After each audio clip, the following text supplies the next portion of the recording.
A millionaire hired a mute maid to befriend his son who couldn't speak.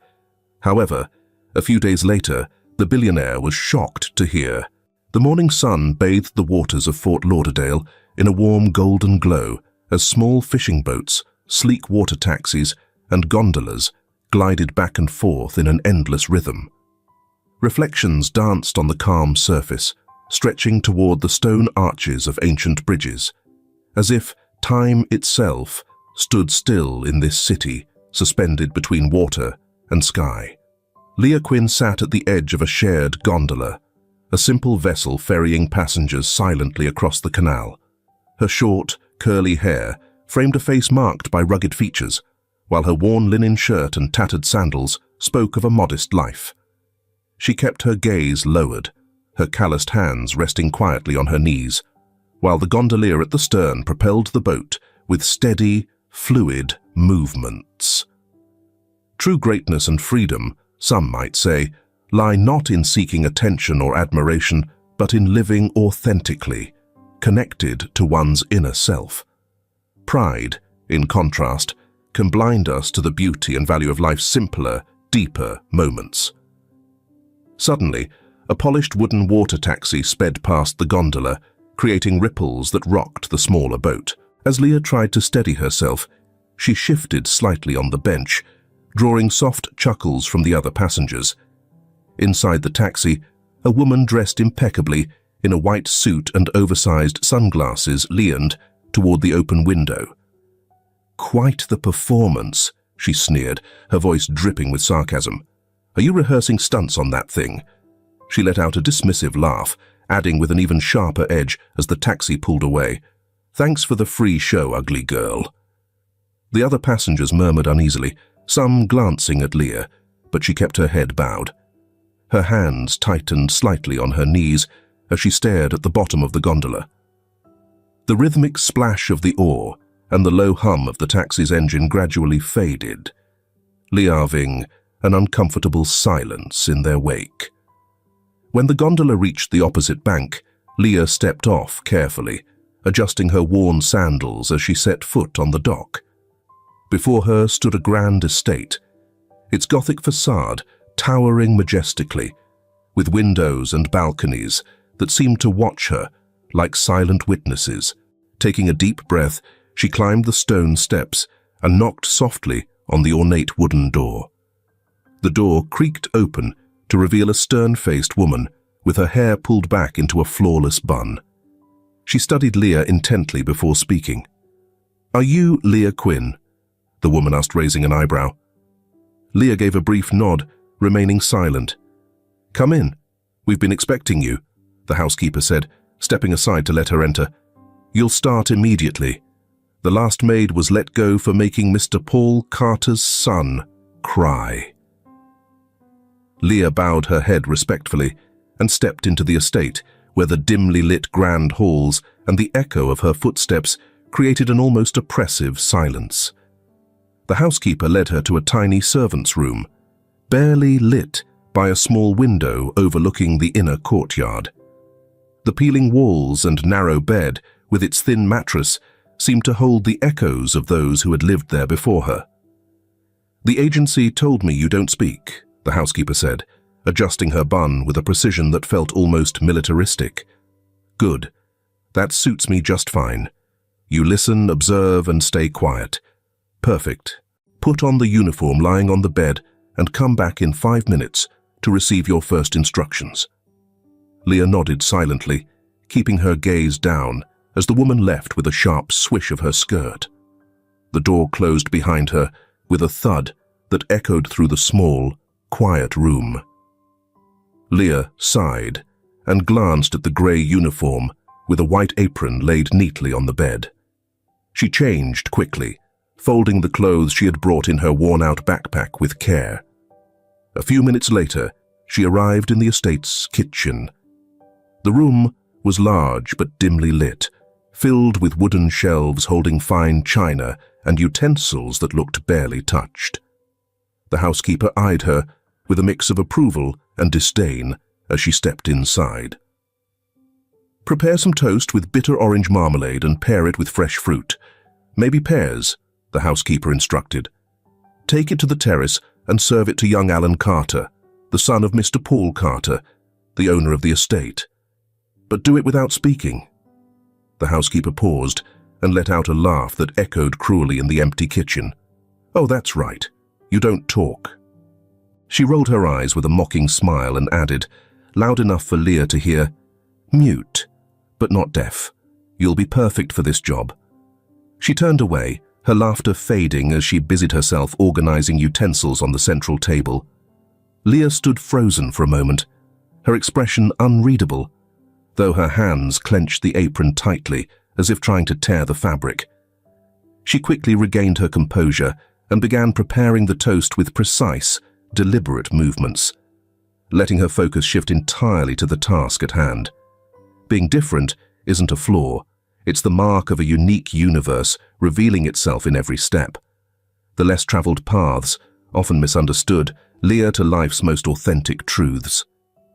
With steady steps, Leah walked toward the terrace, carefully balancing the tray in her hands.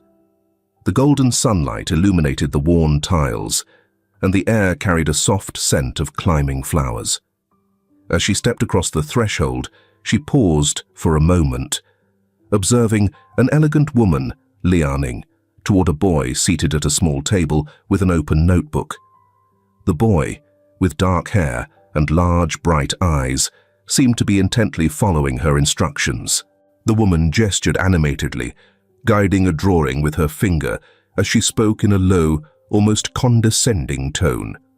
Leah moved a few steps closer until the creak of the wooden floor under her sandals made the woman turn abruptly. Leah froze. It was her, the woman from the water taxi, the same one who had mocked her during the ride.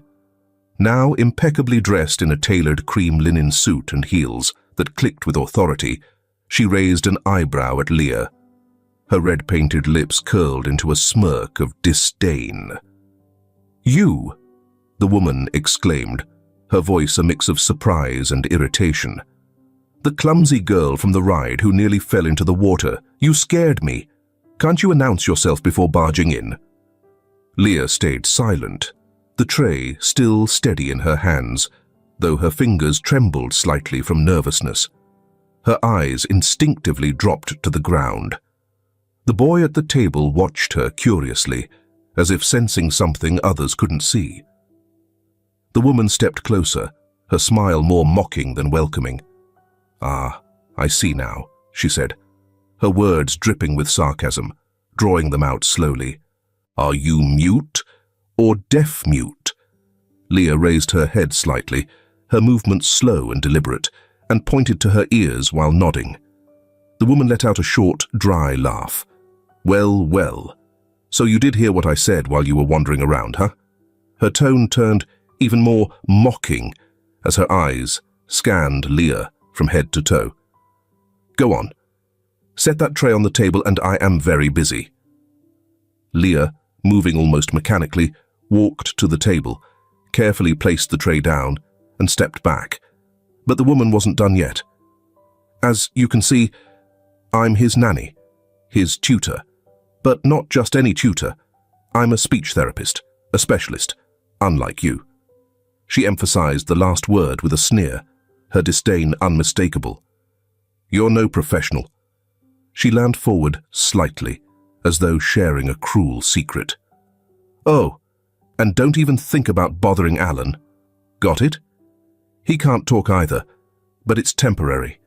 I'll fix it sooner or later, because I'm an expert in my field." She paused, her eyes narrowing. "On the other hand, your age has already defined you. There's no changing that." Leah avoided meeting her gaze, her hands trembling slightly as she gave a small bow. When she raised her head, tears shimmered in her eyes, sliding quietly down her cheeks. With measured, silent steps, she turned and left the terrace, taking great care not to make a sound. The boy followed her with his eyes, his expression a mix of curiosity and something harder to define. As Leah disappeared down the hallway, her figure grew smaller with each step. An autistic adult carries a melody that not everyone can hear, but it resonates with the purest essence. Their existence isn't a challenge to the world, but an invitation to understand that true connection is born from diversity. Later, Leah was on her knees in the large hall of the estate, carefully scrubbing a stubborn stain on the Persian rug at the center of the room. Sunlight streamed through the windows, casting warm reflections on the walls, but Leah seemed disconnected, entirely focused on her task. Suddenly, a deep, steady voice broke the silence. "Are you the new staff? What's your name?" asked a man standing behind her. Leah didn't react, her attention still locked on the stain. Her deliberate movements suggested nothing else existed in her world but the task at hand. He took a few steps forward, circling her until he stood in front of her. "Can you hear me?" he insisted, leaning slightly to look at her. Leah finally looked up, startled by the figure towering over her. Her eyes met those of a distinguished man with dark hair, lightly graying at the temples, and features marked by a mix of weariness and melancholy. For a moment she froze, as though his presence had stopped time. He repeated his question, softening his tone. "What's your name?" Leah smiled timidly as she stood up carefully. She pointed to her lips with her index finger and then shook her head in a Leah gesture of denial. The man frowned slightly.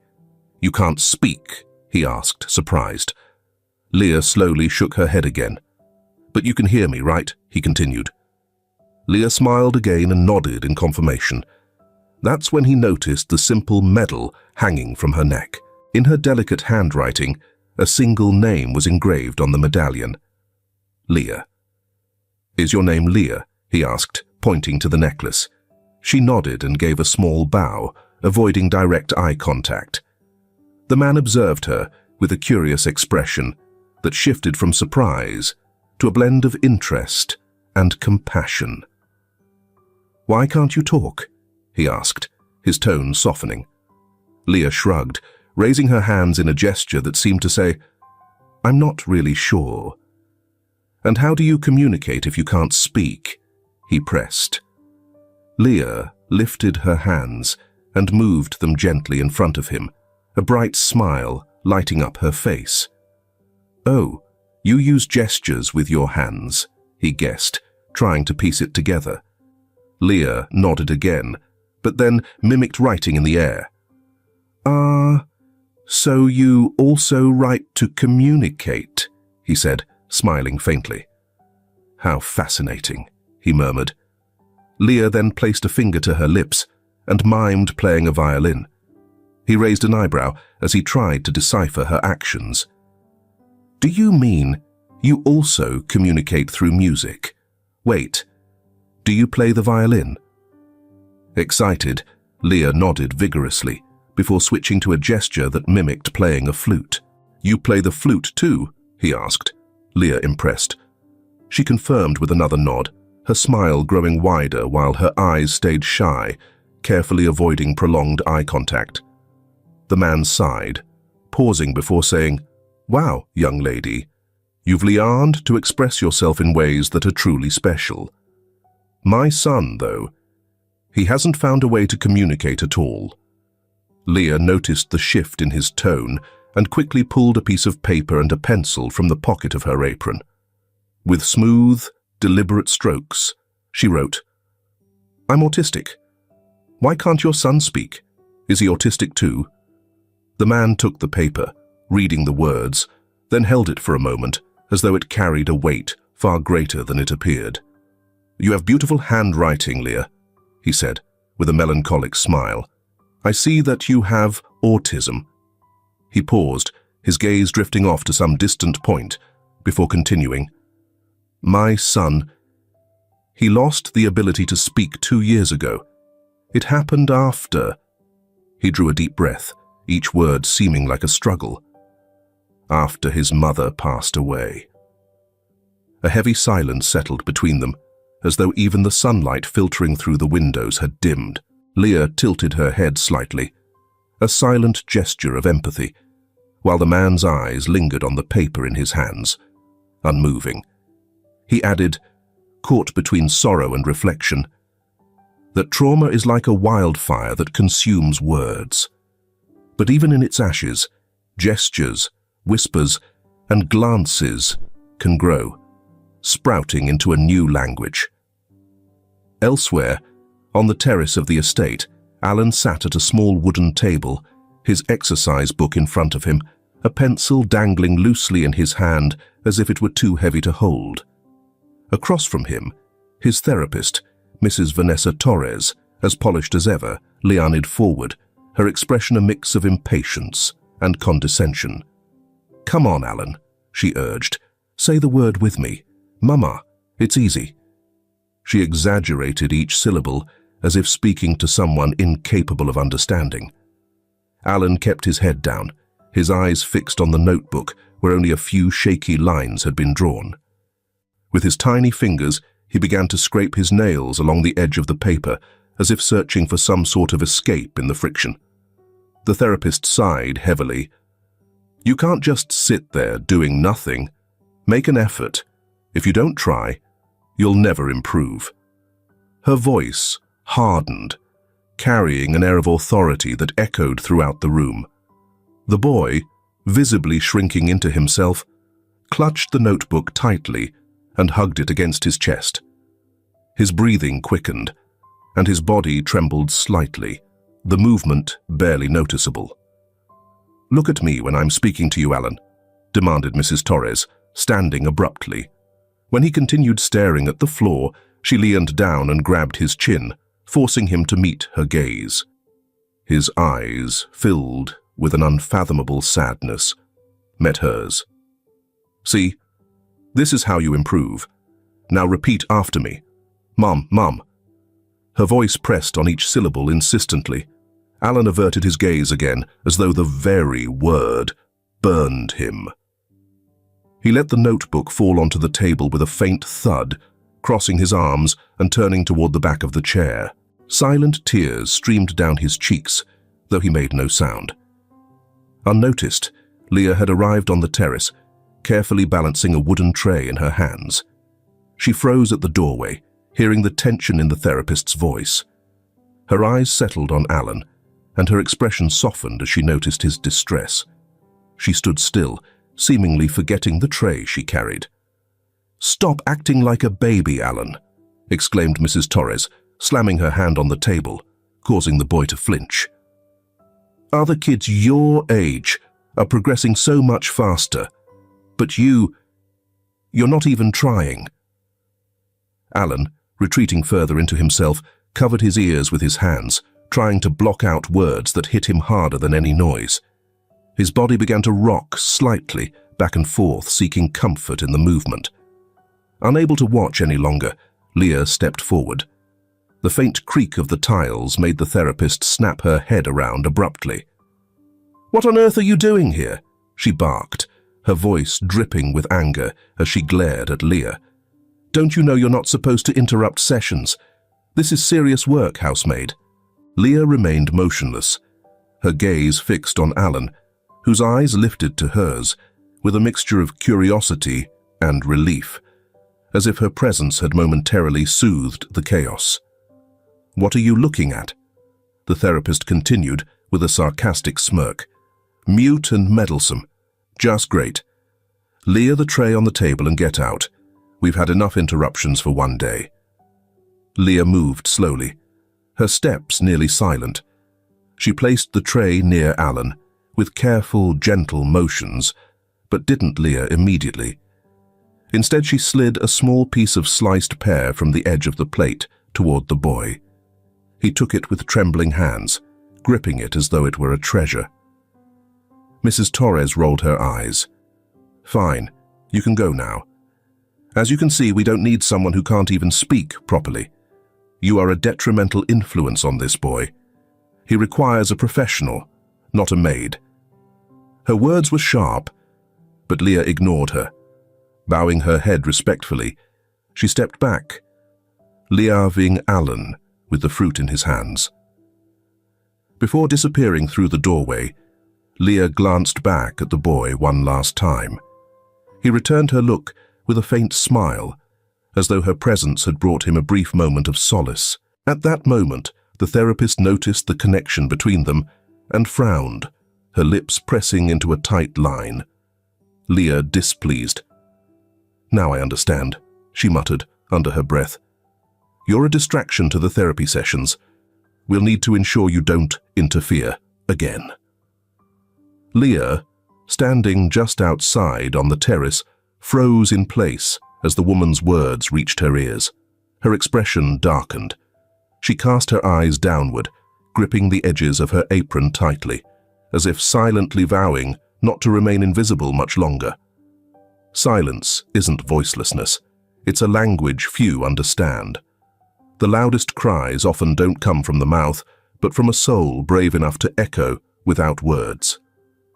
A few days later, in the grand hall of the estate, Paul Carter sat in his leather armchair near a standing lamp, his gaze lost in the shadows. A glass of wine rested in his hand, untouched. Across from him, Mrs. Vanessa Torres leaned forward slightly, exuding a calculated grace. Her words were as smooth and deliberate as silk. "Mr. Carter, I can't stay silent any longer. I'm worried about Alan." Paul looked up, a flicker of unease crossing his face. "What do you mean, Mrs. Torres?" he asked, his tone cautious. She tilted her head, allowing herself a soft, almost pitying smile. "It's Leah, that young woman. Even if her intentions are good, her silence is an emotional burden." "For your son. Have you noticed? Every time she's around, Alan retreats further into himself. It's as if her presence reinforces his quietness." Paul's brow furrowed, but he didn't respond immediately. The therapist seized the pause to step closer, her exaggerated beauty unsettling him slightly as she rested her hands on the back of his chair. "Alan needs encouragement to communicate, Mr. Carter," she pressed. "Leah, examples of interaction and dialogue, but Leah..." She sighed dramatically. "She can't speak. And while I know you have a compassionate heart, you must consider what's best for your son." Paul swirled the wine in his glass, as though searching for answers in its motion. "Leah is good with Alan. He seems calmer when she's nearby." Mrs. Torres let out a low, seductive laugh, her perfume lingering in the air as her overwhelming beauty seemed to envelop Paul. "Calm, yes. But is that what he needs? Calm or progress?" she questioned. "Your son is at a critical stage. If we don't act now, we might miss this crucial window for his recovery." Paul tilted his head, his jaw tightening. "And what exactly are you suggesting?" She stepped even closer, her voice lowering to a near-hypnotic whisper as her shining hair caught the light. "For Alan's sake, you should consider letting her go. I don't mean to sound harsh, but Leah isn't suited for this environment. Her silence could negatively impact his therapy, leading him to mimic her behavior and normalize it." The man exhaled slowly, closing his eyes briefly. "If that's what my son needs," he said, his voice heavy with reluctance, "then maybe you're right, as much as it pains me." Mrs. Torres smiled triumphantly, her tone softening as she prepared to leer. "I know it's not easy, Mr. Carter, but remember, sometimes the hardest choices are the most loving ones. We must always choose what's best for those we care about, even when it hurts." Paul nodded, watching her sculpted figure retreat, though his expression betrayed the turmoil within. Beauty's allure can ensnare the will, but the scales of the heart always weigh truth against desire. The real challenge is having the courage to listen. That same morning, Leah entered Alan's room with her bucket and rag in hand, just like she did every day. The sunlight peeked hesitantly through the blue velvet curtains, casting a gentle glow over the elegant yet quiet room. Alan lay sprawled on the bed, his small frame heavy with an invisible burden, far too large for his age. His face was buried in the pillow, arms clutching a worn-out stuffed animal. Leah paused for a moment, her heart tightening at the sight of the boy's sadness. Her gaze wandered around the room and landed on a violin hanging on the wall. It was a beautifully crafted instrument, adorned with golden inlays that shimmered in the morning light. Carefully, Leah placed her bucket near the door and moved toward the violin, as if guided by instinct. Alan didn't stir, too lost in his own thoughts to notice her movements. Leah gently lifted the violin and bow, handling them as though they were fragile treasures. After inspecting the instrument, she placed it beneath her chin. She closed her eyes briefly, as if searching for a connection, and then began to play. The first note floated through the room, wrapping it in a soft, wistful melody. The purity of the sound seemed to brighten every corner of the space. Startled, Alan lifted his head. His eyes, once clouded with sorrow, began to sparkle with warmth. Leah continued to play, fully absorbed in the music. The rhythm swayed her body, bringing a gentle smile to her face as the notes flowed out like a Leah stream. Entranced, Alan sat up on the bed. He watched her intently, his fascination evident in his wide eyes. Slowly, a smile crept across his face, and his small feet began to tap along to the melody. Leah ended the piece with a long, sustained note, allowing the silence to settle once more. She gestured to the boy, signaling she'd be back soon, and hurried off to her small quarters. She rummaged through her bag until she found what she was looking for: a well-loved flute, a cherished gift from her grandfather. When Leah returned to Alan's room just moments later, she found him eagerly stroking the violin as though it were a precious artifact. Standing in front of him, Leah raised the flute and began to play. The tune that emerged was lively and cheerful, filling the room with a burst of energy. Alan's eyes stayed fixed on Leah, his face lighting up with wonder. A giggle escaped him as the melody turned playful. Unflinching, Leah offered him the flute. She guided it to his lips, encouraging him to try. His first attempts were clumsy, producing only soft puffs of air. But soon, a faint melody began to emerge. Leah adjusted his small fingers over the flute's holes, her patience and laughter easing the boy's nervousness. For the first time in ages, Alan seemed fully engaged, his sadness momentarily forgotten. Together, amidst improvised notes and shared laughter, they created a simple yet profound symphony, a bond that didn't need words to be understood. Leah eventually made her way back to the kitchen, her steps slower and her face still carrying the echoes of their shared joy. Her mind lingered on the connection she had built with Alan, but the warmth faded as soon as she saw the housekeeper waiting, arms crossed and face stern. "Leah, Mr. Paul Carter has requested your presence in his office," the housekeeper announced firmly, each word emphasized to highlight the gravity of the situation. Leah felt a wave of unease wash over her, her heart racing with a heavy sense of foreboding. She gave a slight nod without saying a word and set the cloth she had been holding on the countertop. As she made her way to the door, leading to the study, a growing tension settled deep within her. Her usually steady and capable hands trembled faintly. The walk down the long corridors of the estate felt unusually drawn out, with every step echoing louder than normal, as though the very walls were warning her of what lay ahead. When she reached the study door, Leah paused for a moment. Her breathing was uneven, and the oppressive weight of her dread made it nearly impossible to lift her hand to knock. At last, with trembling fingers, she rapped lightly on the door. "Come in," came Paul's deep voice from inside. Leah turned the doorknob and carefully pushed the door open. She entered the study, her face pale and drawn. Dark circles under her eyes betrayed the anxiety that had plagued her since hearing the news.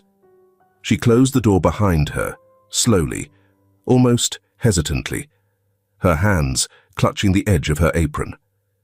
Her gaze met Mr. Carter's as he sat behind his large, dark wooden desk, his fingers intertwined before him. His expression was somber, almost unreadable, and though he did not raise his voice, his demeanor conveyed a mix of resolve and inner conflict. "Leah," he began, his voice deep but uncertain, "this is not easy for me." Leah kept her gaze lowered, though her breathing quickened slightly. There was something in his tone that confirmed the weight of her earlier fears.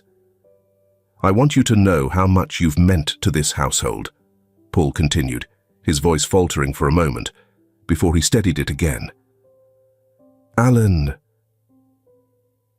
His voice broke briefly before he pressed on. "Alan has found comfort in you, but as his father, I have to prioritize what I believe is best for him." Paul stood slowly, walking toward the window, as if the words he was about to say were too heavy to bear while sitting. "He needs the right kind of encouragement to overcome his challenges. Examples that will help him find his voice," he said, pausing as though the next words physically pained him. "Your silence, however noble it may be, might be reinforcing his muteness." Leah felt those words strike her chest like a physical blow. Her heart pounded painfully, but she didn't raise her head or attempt to argue. She remained still, accepting the inevitable. "I cannot ignore my responsibilities as a father. This isn't personal, Leah. It's something I must do for my son," Paul said, his voice finally cracking under the weight of his own regret. Leah nodded slowly, a gesture of understanding, even as tears began to well in her eyes. Her silence, once her sanctuary, now felt like a cage. "I'm grateful for everything you've done," Paul continued, his tone heavy with finality.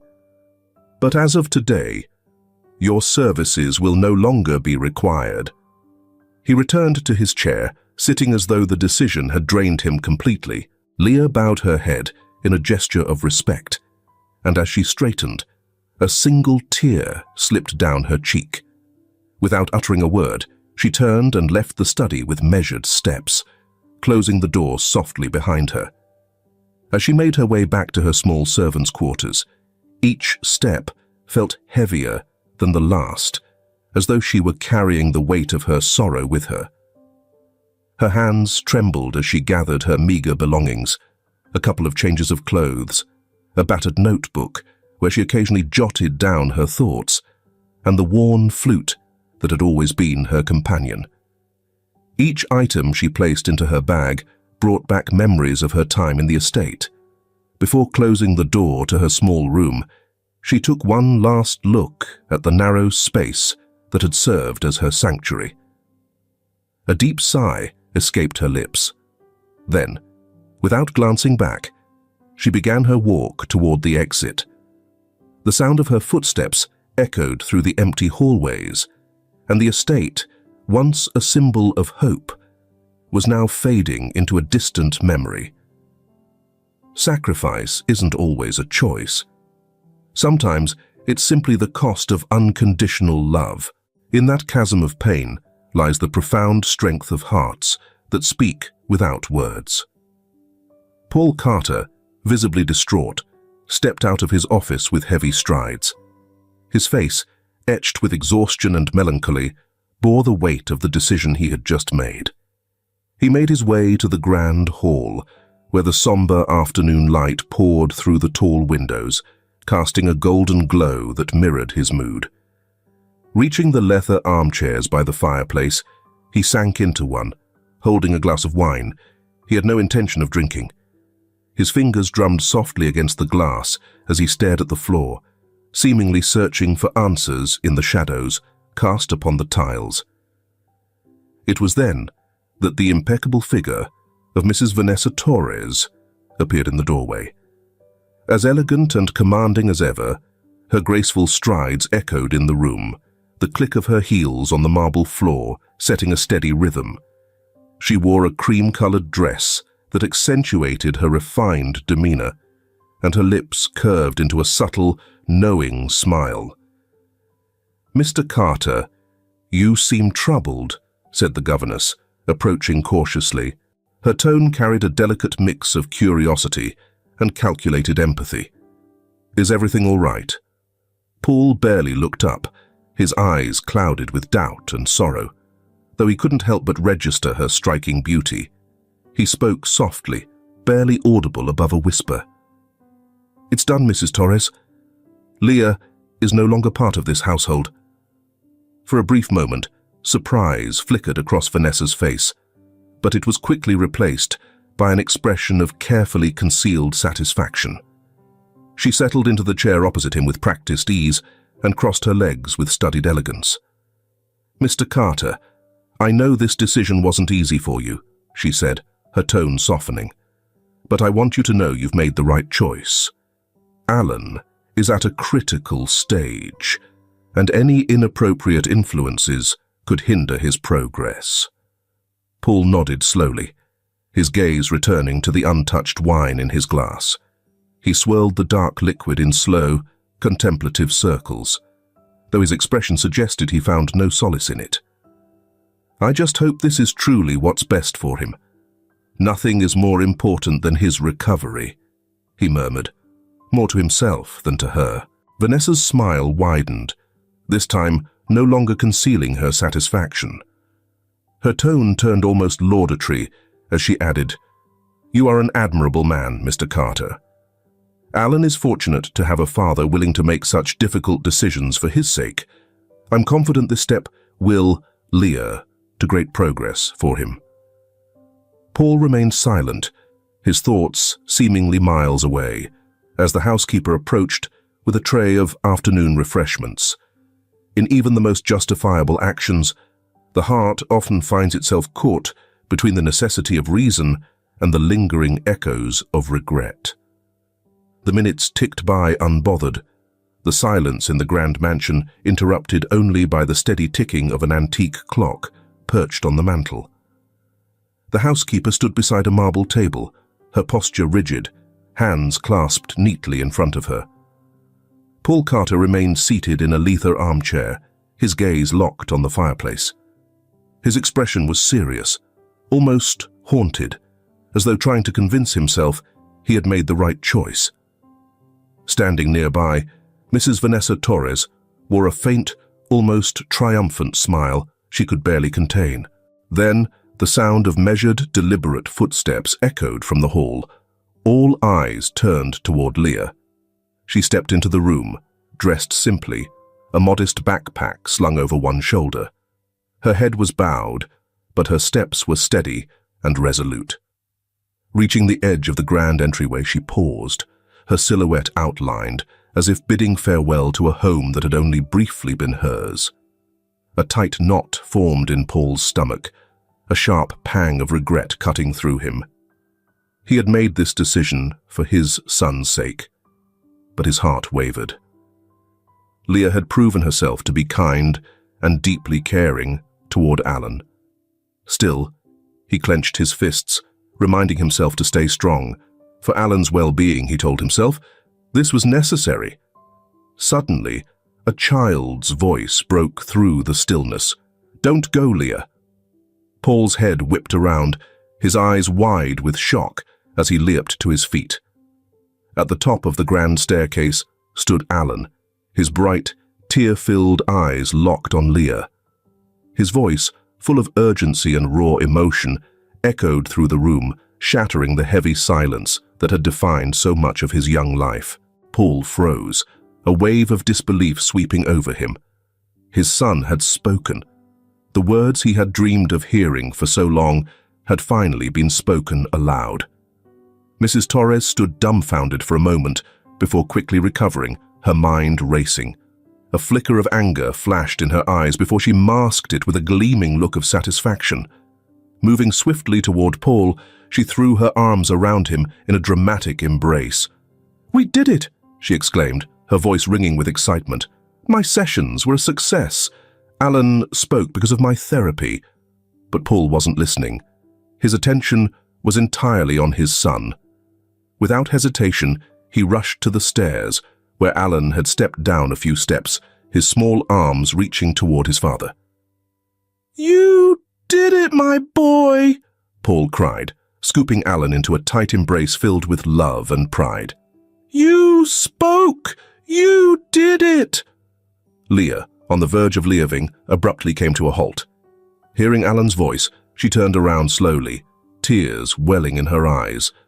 Her expression was a mix of surprise and quiet joy, reflecting the deep satisfaction she felt. Her face conveyed everything, without the need for words. She was genuinely happy for the boy's triumph. Still held in his father's arms, Alan wiggled free and darted toward his room, leaving everyone behind, caught in the moment's emotional weight. All eyes followed him as he disappeared up the stairs. Paul looked at Leah with a mixture of awe and wonder. "I never realized how extraordinary you are. How could you create something so beautiful that even my son, trapped in silence by his trauma, has been moved by it?" The governess, trying to mask her frustration and embarrassment, stepped forward, addressing Paul with an unusual air of mockery. "Oh, it's simple, Paul. Surely it's done like this." Without hesitation, Vanessa snatched the flute from Leah's hands. Clueless about how to play it, she blew into it, producing a harsh, screeching noise. The discordant sound drew spontaneous laughter from Alan. The housekeeper, standing by the doorway, bit her lip hard, struggling to suppress her own laughter. Determined to redeem herself, Vanessa grabbed a violin. "I'll do better with this," she announced, her voice shaky. But before she could even position it under her chin, Paul stopped her with a sharp gesture. His voice cut through the room, firm and commanding. "Enough, Vanessa. This ends now. You made me believe that Leah's silence was a harmful influence on my son." His words made Vanessa's face flush with indignation. She shot back angrily. "And I was right. Look at her. Sure, she can play, but she can't even speak. That will set your son back." Turning toward Leah with a venomous glare, she continued, "Isn't that right, Leah?" Her tone was designed to confuse and belittle. Leah, seemingly lost in her own world, stared off into the distance, a hallmark of her autism, misunderstood by so many. Then, as if summoning all her strength, she broke the silence. Her voice was shaky and halting as she uttered, Alan." The imperfect but heartfelt words carried an indescribable weight. Alan, his face lighting up with pure joy, rushed toward Leah and embraced her tightly. "Leah, I love you," he exclaimed, his voice filled with sincerity. Paul, still kneeling, watched the scene unfold, his astonishment giving way to a deep, newfound respect. Rising slowly, he approached Leah, placing a steady but gentle hand on her shoulder. "Leah, today you've taught me something I never understood before. It's not words that heal, but the soul behind them." Alan spoke because he found the peace and magic he needed in you. Paul's voice softened as he continued, "Forgive me for not seeing it sooner. I beg you, please stay with us. This house needs your light, and my son needs your heart." Defeated and out of arguments, Vanessa made one last attempt to regain control. "Really, Paul? You're choosing someone who can barely understand the world to influence your son? This is madness. You can't make such irrational decisions." Paul met her with an icy calm, her words bouncing off him as if they were weightless. "No, Vanessa. You're the one who no longer belongs here. My mistakes end now. Your services are no longer needed." Her face contorted with fury, Vanessa spun on her heel and stormed out of the room, her footsteps echoing in the heavy silence she left behind. Leah, tears streaming down her face, held Alan close as Paul watched with gratitude in his eyes. The flute, now in Leah's hands, once again came to life, filling the mansion with a melody that spoke volumes, without uttering a single word. In the darkest moments, humanity's true strength shines through those who radiate love and warmth, not just through words, but through their very presence. The months drew to a gentle end, akin to a silent river, as the estate gradually swelled with laughter and lively conversations. Alan, who had withdrawn into silence after losing his mother, began to show a new side of himself. Day by day, the weight of his trauma seemed to dissipate, akin to mist dissolving in the morning sun. Leah, with her boundless patience and ability to communicate love without the need for words, became the emotional anchor the boy desperately needed. At first, Alan approached her cautiously, as though afraid she might disappear. But as time went on, his affection for Leah grew evident in small but meaningful gestures. A flower plucked from the garden, a proud offering of a child's drawing, or the way his eyes lit up whenever she walked into the room. Paul observed all of this from a distance, his admiration for Leah quietly deepening into something far more profound. Initially, Paul's world had been defined by conventional notions of beauty and sophistication. Yet, Leah, with her quiet grace and unwavering strength, revealed a completely different kind of beauty. It wasn't in polished appearances or eloquent speech, but in her authentic spirit. A spirit forged through countless challenges and dedicated to giving her best to those around her.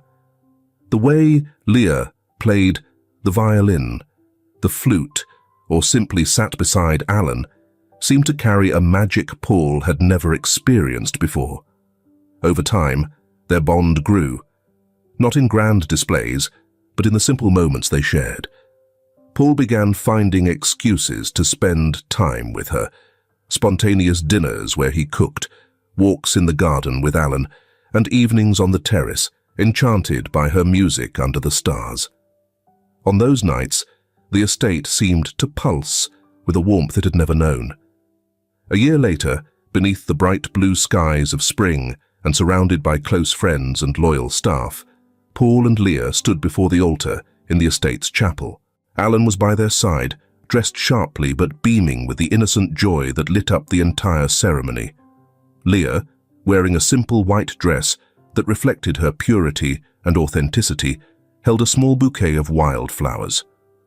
Paul, his heart pounding like never before, gently took her hands. His eyes, filled with emotion, searched hers as though they were the only words that mattered. When the moment came, the priest posed the long-awaited question. "Leah Quinn, do you accept Paul Carter as your husband? To love and honor him every day of your life?" Time seemed to pause for a brief moment. The guests held their breaths. Leah, her eyes shimmering with tears, glanced down briefly. Her voice trembled as she struggled to find the words. "I do!" The room erupted in heartfelt applause. Alan was the first to rush toward them, wrapping his arms tightly around Leah, while Paul, overwhelmed with emotion, kissed her hands. At that moment, it became evident to everyone that the bond between Paul, Leah, and Alan was more than just the formation of a family. It was a tangible manifestation of the belief that love surpasses words, appearances, and prejudices. In the language of true love, where life's deepest strength lies, there are no barriers or silences too great to overcome.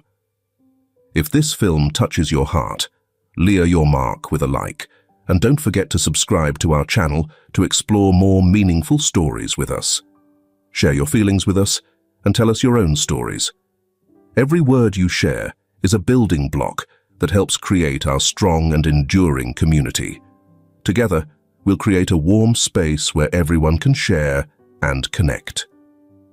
Finally, don't miss the incredible stories coming your way soon. We're always here to bring you the best selections, full of deep values yet entertaining. See you there.